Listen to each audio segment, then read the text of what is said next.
నమశివాయ నమశివాయ నమశివాయ. రాత్రి పడుకున్నా సరే నిద్ర పట్టకపోతే నమశివాయ. లేచి మొహం కడుక్కుంటూ ఉంటే నమశివాయ. అన్నం తింటుంటే నమశివాయ. ఎవరన్నా కనపడితే పలకరింపు కూడా నమశివాయ. మీరు ఫోన్ ఎత్తి మాట్లాడవలసి వస్తే నమశివాయ.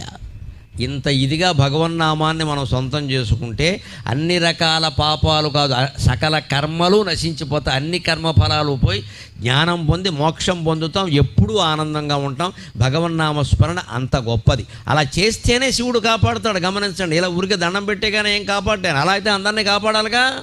మనం చెయ్యాలి, ప్రార్థన చేయాలి ఖచ్చితంగా. అది ఆర్తితో జరగాలి, కన్నీళ్లు రావాలి ఖచ్చితంగా. ఆ కన్నీళ్లతోనే భగవంతుడి పాదాలు గడగాలి. అందుకే రోజు ఇళ్లల్లో కూడా కులభేదం లేకుండా, స్త్రీ పురుష భేదం లేకుండా అందరూ దేవతార్చన చెయ్యండి.